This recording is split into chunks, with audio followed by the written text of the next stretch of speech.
This summer, my country went to hell, so I decided to follow it all the way to the bottom.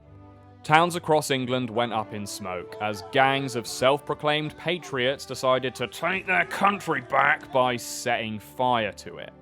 Their anger was focused on immigrants, legal and otherwise, surrounding hotels, housing recent arrivals, and intimidating long-time residents. The sorry display didn't make me feel very patriotic, but then again, nothing much has lately. It's the one thing that everyone in England can agree on. Old place has gone to the dogs, mate. Living standards, salaries, public services, investment, all in decline, while crime, costs, prison populations, and the percentage of human shit in our swimming water spiralling ever upwards. Patriotic? Nah, mate, couldn't be me. But recently I've been wondering if my attitude is part of the problem. After all, how can you fix a country that you're ashamed to be a citizen of? So to kindle some country love in me, Ed, I took a trip to the most iconic natural thingy-mabob in the UK, the White Cliffs of Dover. A symbol of national pride and the last place where England was successfully invaded from. Here, at the end of England, I thought I might figure out where we went wrong. Lock up the borders, Weatherspoons first and also last orders. Don't want them in unless they're good on corners. Lost map for the Weatherspoons toilets. Lock up the borders, only want a doctor or Tony or Peter. If I see a snowflake turn on my heater, frozen for breakfast, fuck Rivita. Embarrass myself on question time. Hey vegans, French and grime. Don't ever call me no swine, that's a war crime. Boy. Lock up the borders, Weatherspoons first and also last orders. Lock up the borders, boy. Lock up the borders, boy. This country's gone to the dogs, mate. I'm not a racist, I sound like it probably, but I'm not. You should look after your own people first. You know, if they can't control immigration, you know, we've got our kids and that need housing and stuff like that, and it's like they get preferential treatment. Being the closest part of England to mainland Europe, Dover has had an unlucky history because of this continental proximity.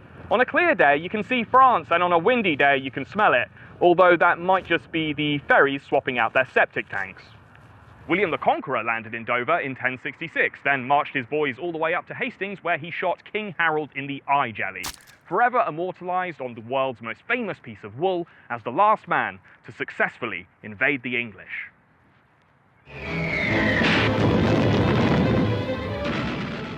During World War II, Dover suffered heavy bombing by the German Air Force, which accounts for the stark architectural differences between the two halves of Dover's seafront. One side decaying Victorian grandeur, the other decaying post-war government housing. The landscape was the backdrop for the Battle of Britain, where fighter pilots pushed back a possible German invasion. Since then, Dover, and more specifically its iconic cliff face, have served as a potent symbol of English patriotism. Us lot have always had a strange relationship with patriotism. It's our embarrassing relative we only invite round for international football tournaments and the occasional Christmas. He crushes a couple of tinnies before noon, makes some unsavoury remarks about your cousin with the septum piercing, and then does a sick on himself while watching the royal speech at full volume. But I found that people in Dover had a sunnier view of patriotism. Are you proud to be English? Oh yes, very patriotic. And what about England makes you proud? Every single part of my being. I think we've got a good system of government, if it worked. We've got pretty much free to do as we please, aren't we? Do you like Dover? Proud to be a Dovidian? Is that right? Dovorian, excuse me. It's better than what it was. It's better than what it was? Yes. How so? There was a lot of immigrants when we came here, but that's gone away now. Do you think England's better now or in the past? I personally prefer the past. What era? What year, if you were to be? If I was born in the Victorian era, I think I'd be very, very happy. I just think there was a lot more manners. But when it comes to English patriotism, it's easy to observe a generational divide. Are you proud to be English? No. No? Sorry, but no. Proud to be English? I don't mind it. I mean, there's quite a lot of brutal stuff happens. Yeah. I mean, heard a couple stabbings, saw some crossbow attacks. I don't like that we're known for being massive smash heads, and like we're known to being quite dirty and overly polite as well. I don't like that about British culture. And a bit fake, like. Yeah, because it comes across as fake and two-faced. We're known as being two-faced. I don't like that. I'm not proud about that. Growing up here, it's not the easiest. Every single corner you turn, drug dealers. Welcome to Dover. That's how we do out here. Wow. Making a documentary about Dover. It's a shithole. So a lot of young people in England today feel completely alienated from the idea of patriotism. It's outdated, it's unethical, and crucially, it is cringe. But I spoke to one young Dover resident filled to the brim with patriotism.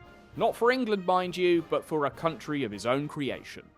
Would you renounce your English citizenship if you were able to, like, return to Verdis and live there permanently? If we could build Verdis's international recognition, then I think we would certainly, I would certainly consider renouncing my citizenship. If you haven't heard of Verdis, that isn't a surprise. The nation existed physically for about 48 hours. Daniel and a small band of fellow patriots decided to start a new country on an unclaimed half-kilometre of floodland wedged between Serbia and Croatia.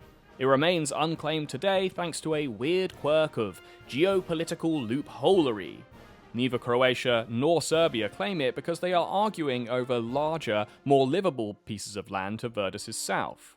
I'm looking forward to hopefully being back on the land at some point, and we did actually go back to Verdis recently. We can't land the boats, obviously, because the Croatian authorities wouldn't allow us, but because it's an international waterway, there was no problem with us doing so. On his first visit, Daniel and the other founding Verdisians valiantly held on to their new home, suffering sleepless nights and one instance of heavy hail. All before Croatian authorities arrived and ejected them from a patch of land that isn't even technically Croatia. Ever since, President Jackson and his cabinet have been governing in exile in Dover. Governments were in exile during World War II, they still referred to themselves as a state and such. We still continue to do the same thing, even though we are in exile. We have so many different opportunities. It's a small country, so we can test new systems of government. We can be a bit of humanitarian outpost. There's a lot of things that we can do to, say, for example, compared to an NGO that can only be subject to a couple of things. Daniel had a real talent for saying things that were broadly positive without saying much of any actual substance. To me, it seemed like he had a bright career ahead of him in international politics. You know, with the design of the flag, I understand a lot of people mistake it for Argentina. I thought it was an Argentinian trans pride flag. I see.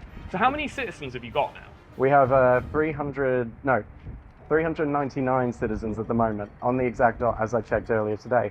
Even though it's literally just a large amount of trees everywhere. Being there feels, really. It's community, and it feels very different. Yeah, the community has evaporated, and that's why a lot of people don't feel as much of an attachment to their national identity, right? It's that there is less community, but you've built this community partly by staking land in this unusual way, but in a more relatable way to a lot of people, you found a community online, because that's where most of the discussion about this country takes place now, right? Nowadays, yes. Daniel might be an extreme case, but I think his story speaks to an alienation that a lot of English people feel.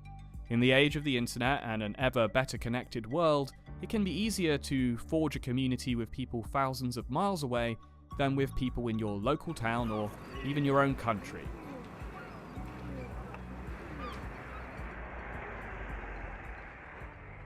Dover is one of Europe's busiest ports, with up to 10,000 trucks passing through every day.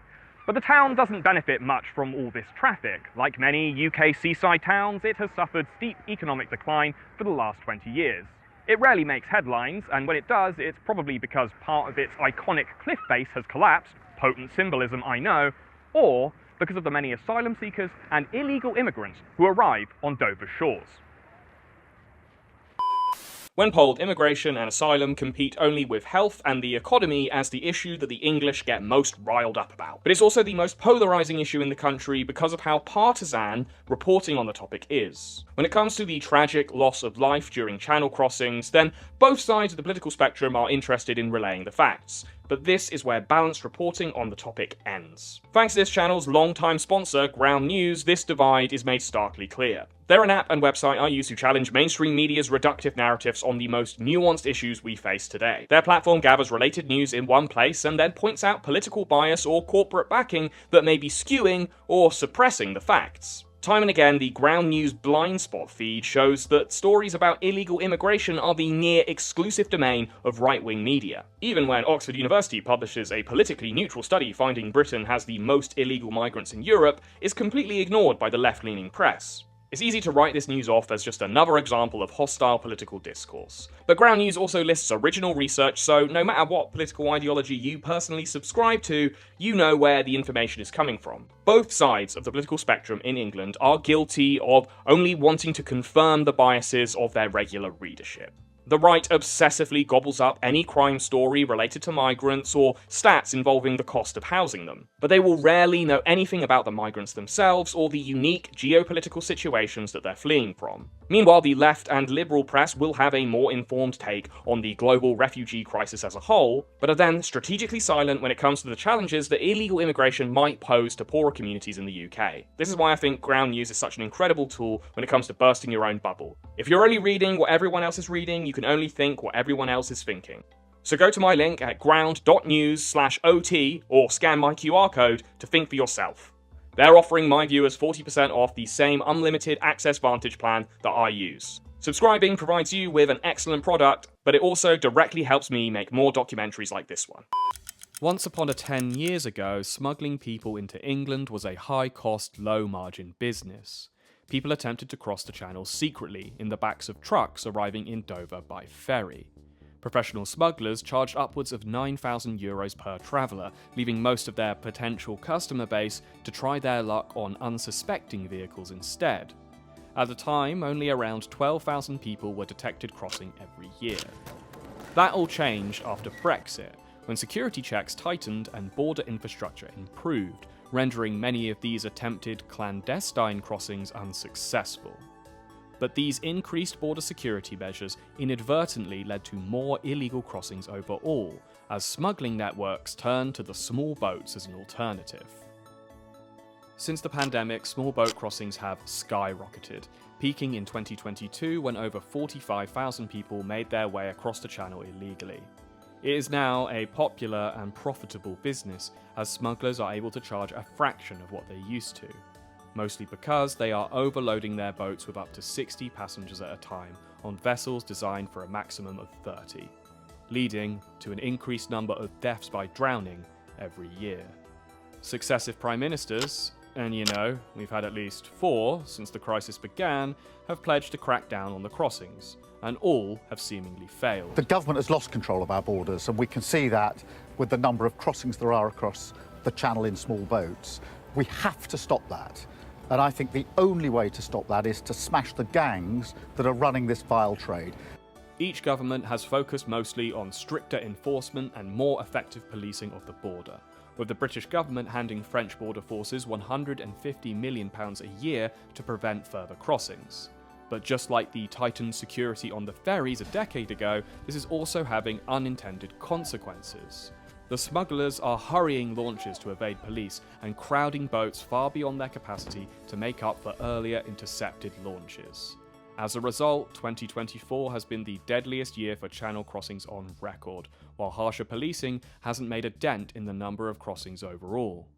It's all a bit depressing, really, which is why most Brits prefer to just look the other way and pretend it isn't happening. But for a growing minority, illegal immigration has become the defining issue of our time. Okay, let's talk about the riots. They started in Southport, a semi-deprived seaside town in the northwest of England. The riot was sparked by the brutal murder of 3 young girls that had occurred the day before. The 17-year-old suspect was arrested, but authorities kept his identity hidden, as British law provides anonymity for anyone under 18 when they are accused of a crime.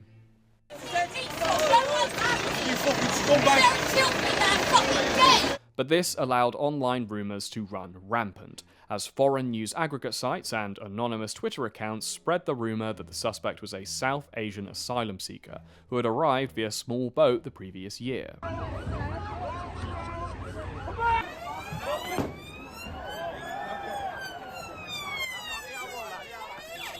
Thousands of rioters gathered at Southport's only mosque, where projectiles were thrown at police and 50 were injured. While this guy got his dick and head bricked in a moment of perfect comic timing that shot out to offer the nation a moment of slapstick solace, among everything else that was going on. 2 days later, public interest was deemed significant enough that the real identity of the suspect was released, but by then the fires in Southport had smouldered and spread to other parts of the country. A small-scale demonstration followed in London, outside Downing Street, where 100 protesters were arrested. In Aldershot, large crowds gathered outside a hotel housing asylum seekers, while in Hartlepool, private homes were vandalised and a police car was set on fire. We want your country back!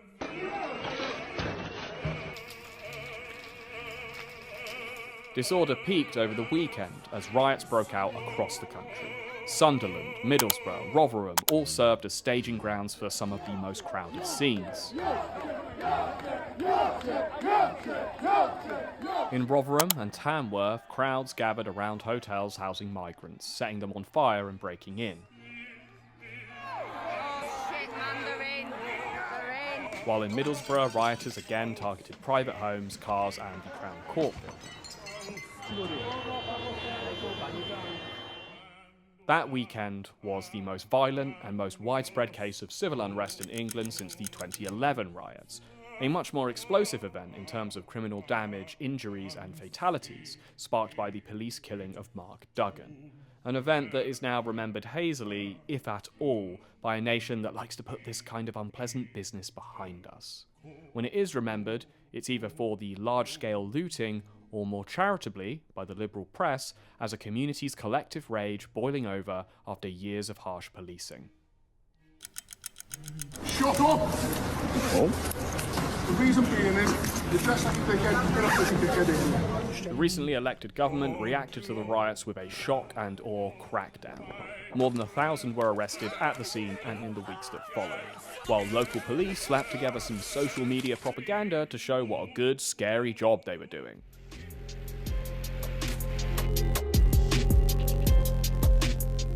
I utterly condemn the far-right thuggery we've seen this weekend. The government labelled the rioters as far-right, a designation that the London media class obediently copied and pasted into their headlines. But was this strictly accurate? National newspapers and government ministers blamed the EDL for the riots, a far-right gang of football hooligans that's been inactive for nearly a decade. The inconvenient truth is that the riots had no specific organisers. The incredible irony of these riots is that they were largely mobilised by foreign forces themselves. The news aggregate site that first spread the false rumours about the Southport suspect's ethnicity and migration status is based in Pakistan, while the majority of the Telegram groups and influencers responsible for mobilising people were based abroad, mostly in mainland Europe or the US. So in lieu of domestic organisers, the government cracked down on the shit posters. So I'm actually being arrested. You're going to be arrested, okay? Right. Take you up to the police station. Right. Okay, this is in relation to some comments that you've made on a Facebook page. Okay. Oh, really? Oh, it's a Facebook crime, is it? Many of those who were arrested weren't even present during the riots. They were charged and handed multi-year sentences for inciting racial hatred or directing the actions of the riots towards the hotels.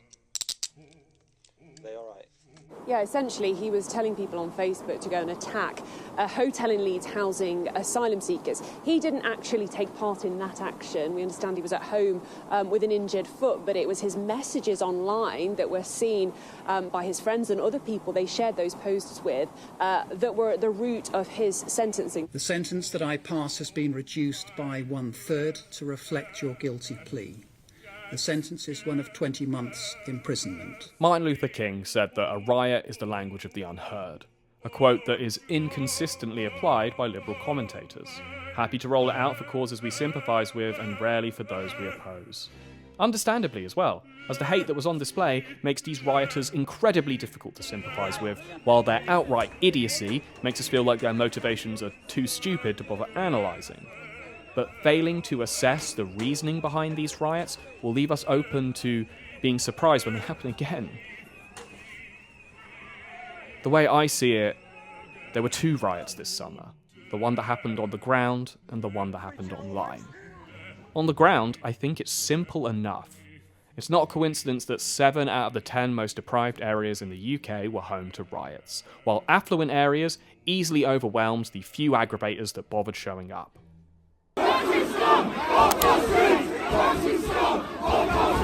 Now, are these guys idiots? No doubt. Are they bigots in large number? Yes. But many were also just drunks, opportunists, or children. Calling them all far right is an oversimplification that dismisses any hardship that these communities are dealing with. These are parts of the country that have been economically neglected for decades, communities that are struggling with the challenges of immigration and experiencing little, if any, of its benefits. The riot that happened online is more clear-cut. It is the ongoing product of a new international far right who are spreading misinformation and hatred from Malaysia to Middlesbrough to Missouri and all the way back again. This new far right has adapted to the post-COVID internet faster than many of its mainstream opponents, realizing that they can reach more eyeballs as influencers than they ever could as third-party posers. The former leader of the EDL, Tommy Robinson, has rebranded himself as a citizen journalist, reaching a worldwide audience now through Twitter and podcast appearances. Basically getting onto the fact that there's been riots in the UK and the media have said that I instigated them and directed them. Tommy and the influencers in his sphere are seasoned enough not to post anything that could be seen as incitement during the riots, leaving that to their followers. Ordinary people, who the government then turns into martyrs when they hand out these lengthy prison sentences for online speech. Since COVID-19, the internet has become a more hostile and openly conspiratorial place, and my hunch is that England generally is following suit. But to confirm my suspicions, I went to the one place where you can always get a reliable measure of how the English really feel: the pub. If you are not English and you are watching this and you want to know the best way to integrate yourself with English culture quickly, the moment you get off the plane or small boat or whatever, you want to get yourself down to a Wetherspoons, get a full English breakfast and order a pint of the cheapest lager possible. Only in England and only in Wetherspoons, the biggest chain of pubs in the UK and the nation's public living room. Wetherspoons is a national institution. Hell, it's basically a public service. There aren't many places today where you can get a pint in a full English for £5. In a country plagued by inflation and over a decade of stagnant wages, it is an oasis of the cheap and unchanging. Are you proud to be English?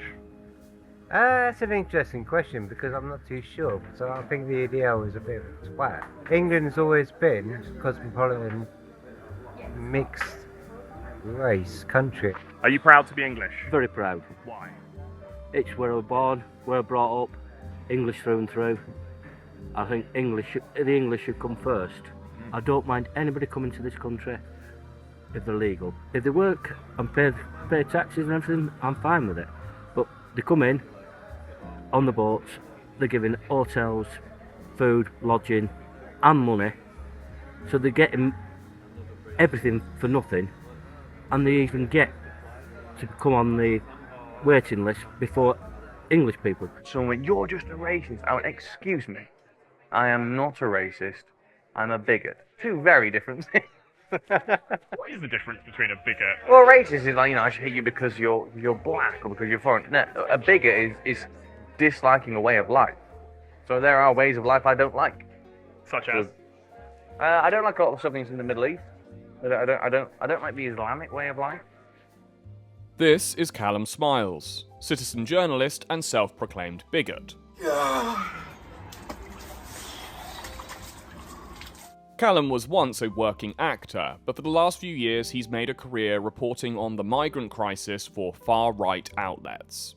With thousands of illegal migrants coming across the channel, they're being housed in over 200 hotels around the country. Saying you're a bigot is like...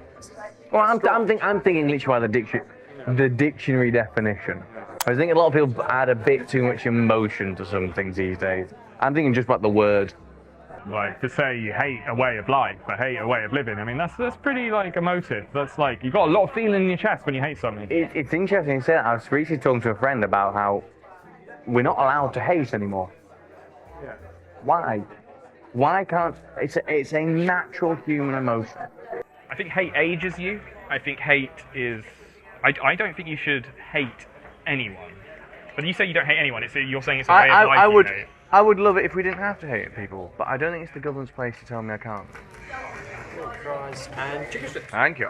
Would you consider yourself far right? Right so far. It's a good one. So what do you think of the riots? I'd say well overdue. I thought it would come sooner, actually. I thought they would happen sooner. This is actually the result of decades of the forgotten class being trampled all over and not listened to. And you know, ultimately, if you're not going to listen to someone's words, you're then going to see their actions. Callum's spirited defence of hate left me puzzled and more than a little uncomfortable, and yet I was curious about where these attitudes might have come from. Yes, I did work as an actor for a bit. Didn't want to get vaccinated during COVID. Oh. That ended all chance of work. Did that kind of radicalise you? Was that like your radicalisation moment? Maybe, yeah. I think cause I have become radical against certain things. I wanted to understand Callum better, but before I could do that, I thought it was worth taking a trip up to London to unpack my own prejudice.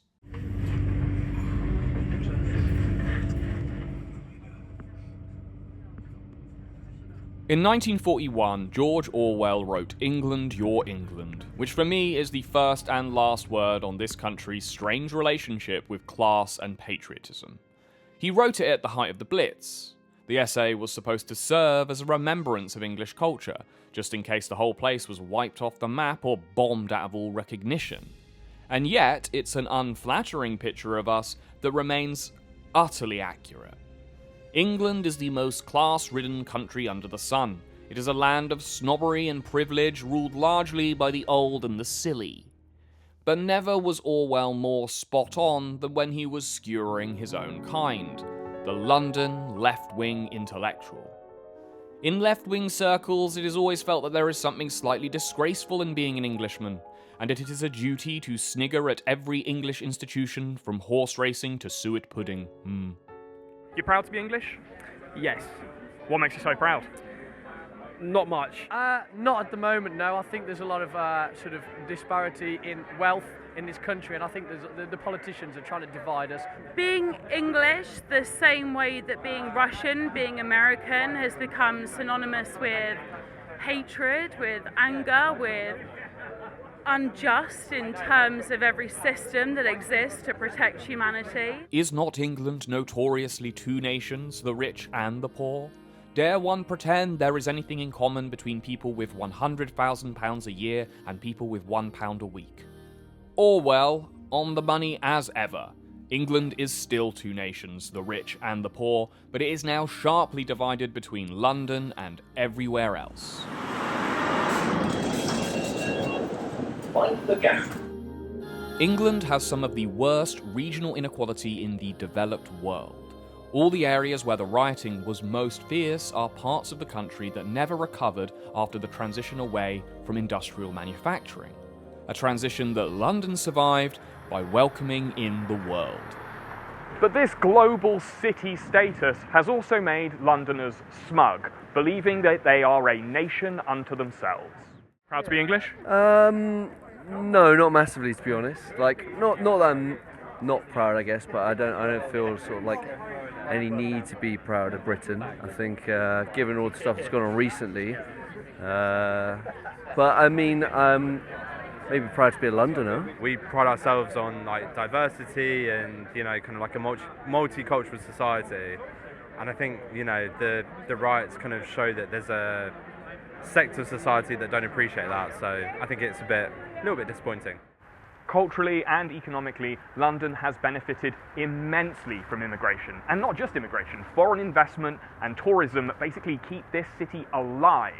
And that's why it's a little rich when Londoners dismiss the concerns of the regional areas of the UK that don't benefit from this foreign investment. The educated London middle classes will position themselves as the defenders of the working class in principle and ignore them in practice. They want the working class to have more money, and they want that money to come from taxation from people who are, slightly richer than them. And then, as soon as the people from these poor communities exhibit some political persuasions that don't align with metropolitan liberal attitudes, then they are the red-faced pub gremlins that they just cannot wait to shit on. The London Liberal is the greatest enforcer of the traditional class system, and they don't even know it.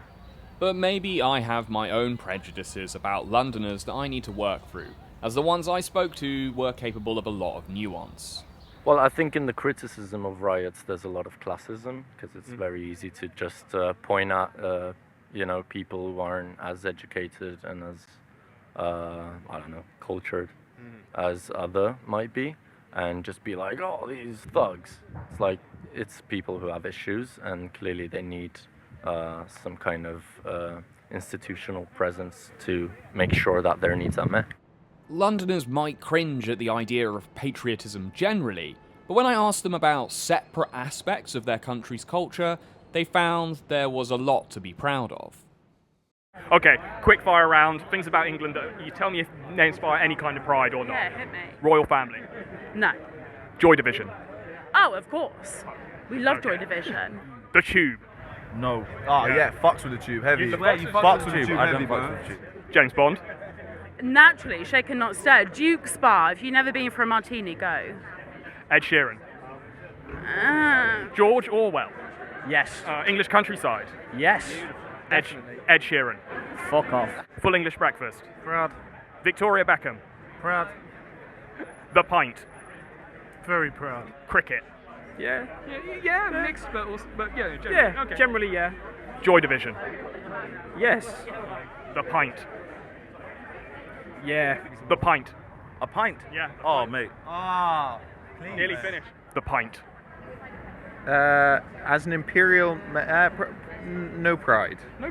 Interesting. No pride. Okay. Oh yeah, I noticed also no pint. I prefer metric. Full English breakfast. Let's fucking go. Yeah. I think maybe the best breakfast you can have. I think. Yeah, 100%. Michael Caine. Let's go. Yeah. Get the doors off. Let's go. Yeah. Full English breakfast. Yeah, 100. Yes. No black pudding. Get that off my plate.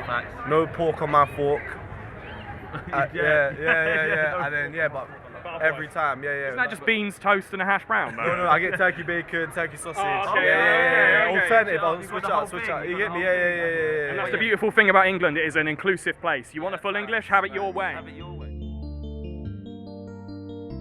By the time I was getting back to Dover, I was rethinking this whole patriotism thing for myself. Maybe it can be a force of inclusion and common identity, something that we could use in such isolated times. It's a tragic irony that the most outwardly patriotic are often more concerned with who they're excluding than who they're standing alongside, leading people like me to cynically define ourselves against the country as a lazy form of opposition. Then again, it's easy to feel cynical when the whole place is falling apart.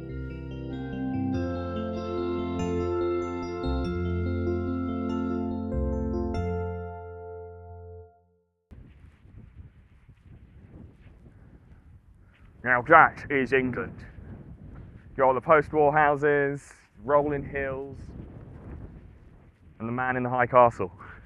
Where? Looking right at him. This is David Demin, Dover's largest property owner, at least in terms of square footage. This is how I open up my letters. He is the proud proprietor of the Citadel, a 33-acre estate featuring a fortress left over from the Napoleonic Wars. This one-of-a-kind property might be a fixer-upper, but it is filled with the kind of charm that you can only really get from a, derelict military stronghold. Come bask among its rustic barbed wire fences or its 19th century punishment cells. And this was used for sort of misbehaving soldiers, officers. If the enemy got captured, they'd potentially be down here as well. Get lost in its many cozy and cooling subterranean tunnels. So when they first invented the light bulb, this is one of the first original switches. Wow. And for those seeking solitude, you'll love the abandoned 1970s-era prison block, complete with original features, including over 100 ensuite guest rooms and a suicide net, just in case the blues come a-callin'. What about the prison screamed like business opportunity to you? It was just one of the more interesting buildings. It's just For me, I love open space. David, though, has ambitious plans for the site, hoping to turn it into the UK's Silicon Valley, alongside a wellness spa / whiskey distillery. We're actually doing a TV series around this innovation hub, which we're going to be launching in the next few months. You know, imagine Dragon's Den / Y Combinator. I've developed a technology, the world's most advanced interlocking method of construction, where we can essentially build 5 years worth of housing in 1 year. And we're working with the Saudi government at the moment. This is basically a complete transparent solar panel. Oh, okay. That's great. And so, in theory, could the windows of a house be that? That's the idea. That's the window. He purchased the fort from the government 3 years ago for £1.8 million, although £1 million of that fee was acquired through a government grant. Essentially, the government paid him to take it off their hands. The government's complaining at the moment that all the prisons are full, and yet they shut this one down. Gave it to you. Well, I think there was a lot of issues with this place. The British prison population has doubled over the last 30 years, despite relatively stable rates of crime, which on the face of it makes no bloody sense. But this is largely a product of COVID court delays, crumbling infrastructure, and tougher sentencing. Wishing to be seen as hard on crime in the wake of the 2011 riots, David Cameron's coalition government passed legislation that led to longer custodial sentences. Is that I was, in any event, drawing to the end of my preliminary comments. 46% of all prisoners will reoffend within a year of release. 60% of short sentence prisoners will reoffend within the same period. These longer sentences did lead to a temporary fall in the rate of crime, but kept prison populations relatively stable, which wasn't ideal given the government had also slashed the Ministry of Justice's budget by 23%. The cost of keeping our prisons crowded meant that maintaining their crumbling Victorian infrastructure was totally unaffordable, forcing the Ministry of Justice and Home Office to sell several prisons to property developers for pennies on the pound. I'm scared.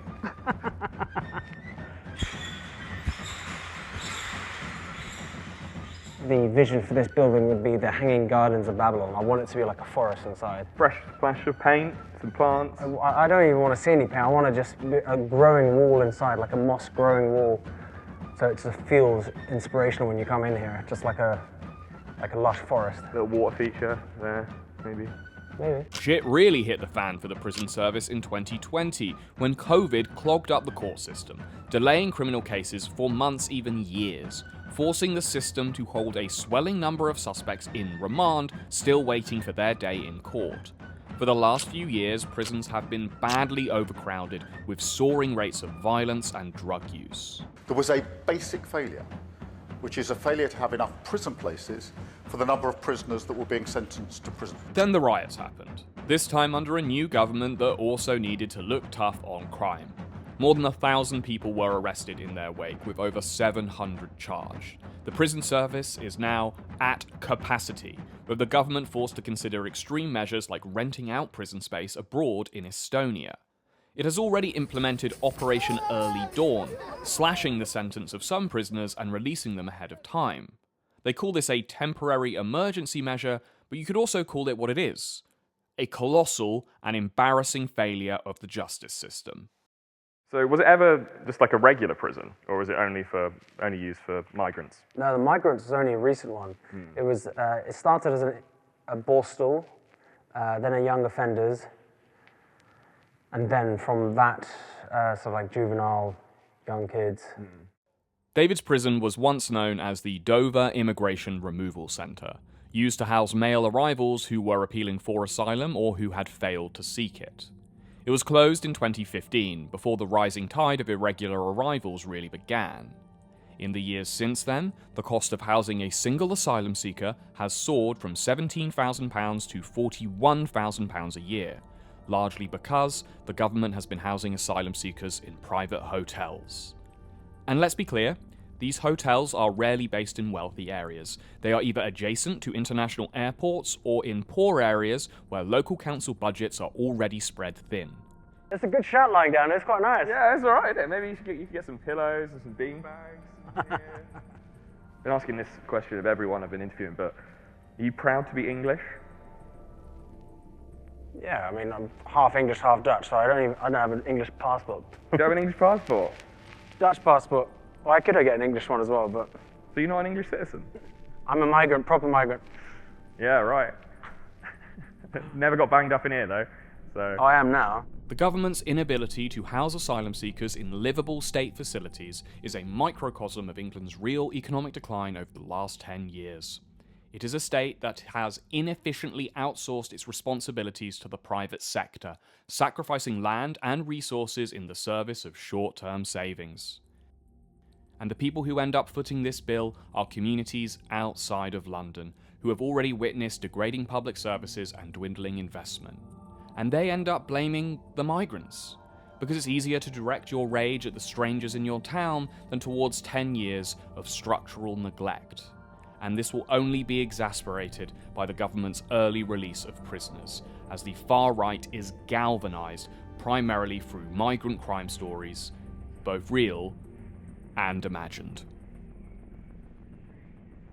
This is why I was going to meet Callum again, to see how he forms his stories in the first place, and to what extent they are coloured by prejudice. What I didn't expect was to be confronted with it so swiftly. So, man, did you see that migrant there? No. The black guy? Yeah. He was just downstairs in the spa. She's got a fucking nice fancy gold watch, nice new clothes, asking women if they're single. You sure he's migrant? Doesn't sound British. Okay. We were catching the early morning ferry to Calais, France, so we could visit the stretch of coast where smuggling gangs facilitate illegal crossings. But as we approached the terminal, Callum noticed another kind of crossing in the sky.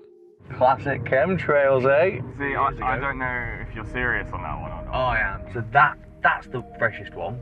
And the ones further ahead, they're ones that were even early in the day. When I've listened to scientists giving accounts, sometimes they talk about things like barium in them. Yeah, so barium poisoning will turn you into one of the Chuckle Brothers. So you're not worried right now? Like, you're not going to get your face mask on to protect yourself from barium poisoning? No? So you think there's something, but you're not worried? That's what I'm saying. Well no, it does concern me, but I mean, like, what can you do? If I said, I think the Earth is flat, yeah, a lot of people get angry at that. It's like, why? How have I affected your day right now? I think... You can think I'm ridiculous, that's fine. Yeah. But why are you angry? Where's that anger come from? I think for some people it's so absurd that they think that you're not being genuine with them. It's like those people who say that birds aren't real. Birds aren't real? Yeah, God, I've not heard this one. Birds aren't real because they're actually just like cameras made by the government. And... Oh, I've heard that about pigeons. Yeah. Their eyes do look weird though, don't they? There's a chemtrail though. Look at that. Yeah, but I mean, do you remember seeing that when we were younger? I don't remember that as a kid. I do.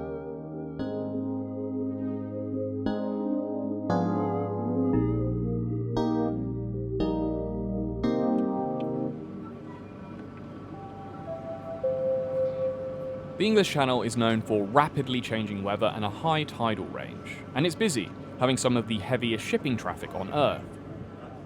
The fact that there are potentially hundreds of thousands of people every year who are willing to cross continents and then pay thousands to take a perilous journey across this dark, unforgiving sea just for a chance to become a British citizen, that should tell you you are lucky.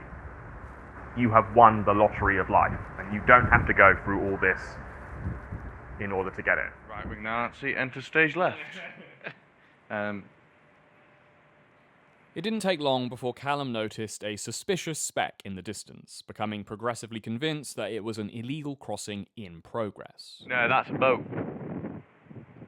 You're looking at an actual boat. I know where you're looking at. That's an actual boat. See the ship on the left? Look slightly to the right. So hard to tell from here. You'd think you'd see like... But it's not. It's clearly like a normal little fishing boat, though, is it? Because it's always a white underbelly. They're a smaller ship. It's like a little dark patch in the sea. I think that is. I think that is. I don't know. I'm not convinced. Well, no, there's... It's time. The voices are in your head, mate. It's coming to get you. Where's my tinfoil? When was the shift for you? The COVID stuff really started to... Yeah. That you started questioning everything because what you Yeah, felt, and you felt like then what you it were being told leads was you a on lie. to things, and then some people put forward a good argument, and then you look into it and you go, oh, fair enough. But that opened the floodgates for you. I think it opened the floodgates for a lot of people. Yeah, I think you're right. In some sense, it was a really great event, COVID, because it really got people thinking for the first time. I think it ruined a lot of lives that time, but I think at the same time, almost like a cruel to be kind sort of way. Yeah, I made some friends during it, and she said, isn't it weird, like, throughout all this, it's been awful, but we've made friends through principles, not postcodes. I was like, that is so true. Some of my closest friends now are scattered around. In England, we tend to have selective amnesia when it comes to the nasty parts of our recent past. Events with clear-cut villains like terror attacks and celebrity sex scandals live on in the public imagination, even after decades, while things like the 2011 riots get buried by their own complexity. Of course, no one's forgotten COVID yet, but there is already growing memory loss over the cost and severity of a government's response. Compared to other countries, we chose the expensive and repressive route and didn't receive any equivalent benefit in return. The government will be paying off its pandemic response for several decades, making it harder to justify extra spending on other ongoing emergencies. The most visible way they displayed competence was in their ability to control and police the population. So is it any wonder that conspiracy theories have flourished in the aftermath? Do you see in the anti-immigration right, do you see a lot of conspiracy theories? But again, what is a conspiracy theory? That's... Yeah, what I would qualify as conspiracy theories. Oh, yeah, absolutely. Yeah. Do you think that then speaks to a sort of willingness to see a lot of nefarious things going on in the world? You see the worst of the government, you see the worst of the immigrants coming in. It's a bit it's a negative worldview. Yeah, unfortunately so. I don't want to be negative. No? I don't want to be pessimistic. It's like I don't want to be a journalist. I don't want to do journalism. I'd love to go back to acting. On the streets in northern France, I saw the result of another country's failure to address a crisis. There were hundreds of homeless migrants occupying abandoned buildings and sleeping in makeshift refugee camps in the woods or on the roadside, most of them relying on regular food deliveries from charities just to stay fed. There's a lot of people here that have been stuck here for months and years, and they've just got no way, they're out of money. It's not even that they want to go to the UK, it's that they're here and there's no alternative. From what I can see, man, it's like spread out refugee camps. The migrants and relief workers I spoke to personally couldn't appear on camera for legal reasons. Many were minors who didn't want their family to see them living on the streets. So I can only tell you what I heard and saw. I saw crowds of hungry and homeless people, out of options. 2 men I spoke to escaped Eritrea as teenagers, fleeing forced conscription into the brutal regime's army. Unable to settle in surrounding countries for fear of being returned and imprisoned, their situation had nothing to do with wanting to go to England or France specifically. They weren't here looking for a better life, they were just hoping to live at all. Frankly, it broke my heart, but Callum didn't see it quite the same way. Any preconceived notions challenged? No, if anything, I'd actually say they're reinforced. Obviously, because when we were there, again, all I saw were African men, which does concern me greatly. I'd be lying if this didn't make me angry. I had no illusions that I could change Callum's mind, but it was becoming difficult to ignore just how differently we perceived the same events. Je suis journaliste. Angleterre.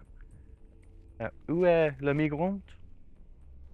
I followed Callum to the stretch of coast where the people smugglers were operating, finding it likely that a crossing would occur from the small town of Gravelines, where a long river meets the sea and a large dune-filled park. In the park, he found evidence of people hiding out from the night before. Seems like a good location for it. Yeah, credit where it's due. It's a clever... Clever operation. By the time the sun set, men, women, and children started to gather in an attempt to cross, told by smugglers to stay in groups of around 20 and prepare for a launch at daybreak. While I was there, most of the groups were dispersed by police while the sun was still down, but enough people evaded detection to attempt a crossing in the morning. Smugglers arrived by car, providing a group with one boat to inflate in the dunes before taking it out into the sea. With just 20 passengers on board, the boat was then violently intercepted by the police and deflated in the process, with passengers forced to disembark and return to land.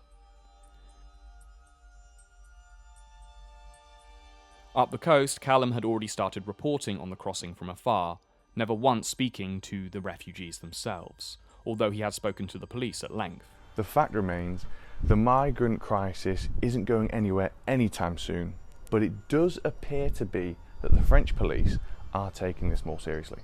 Despite his fondness for every conspiracy theory under the sun, Callum didn't try to exaggerate or lie about what he personally saw there. But by keeping enough distance, he didn't have to. He saw them only as an anonymous mass, threatening and far away. That's when I realised that refusing to see people as individuals is just as misleading as any conspiracy theory, because by doing so you fail to challenge your own worst assumptions. Meters from Callum, I spoke to 2 teenagers from Syria who had been on the boat, still wet and holding onto their life jackets.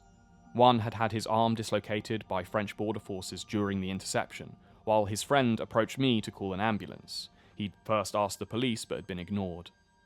After several attempted crossings, these kids hadn't slept in 4 days, but were still determined to try again.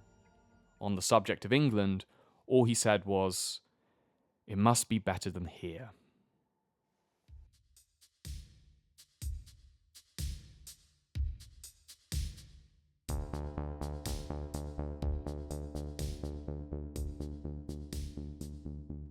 When Dover's cliffs came into view behind the grubby ferry window, I was painfully aware that my safe journey home was a luxury granted by the lottery of my birth. An Englishman once wrote that the past is a foreign country. There's no way to travel to it, so any patriotism based on returning to some imagined glorious era is just nostalgic navel-gazing. I made this documentary because I wanted to see if there was any value in taking pride in your national identity. And I think my answer is yes, but with a couple of conditions. Patriotism that functions as a means to exclude people is worthless. If it causes your empathy to die once it hits a border or coastline, then it is diminishing you as a human being. It should inspire concern for your community and a desire to contribute to it. Because if your pride isn't based on actively achieving something, then you haven't earned it. Primarily though, I think it's just about bringing people together under a shared culture, preferably over a couple of pints.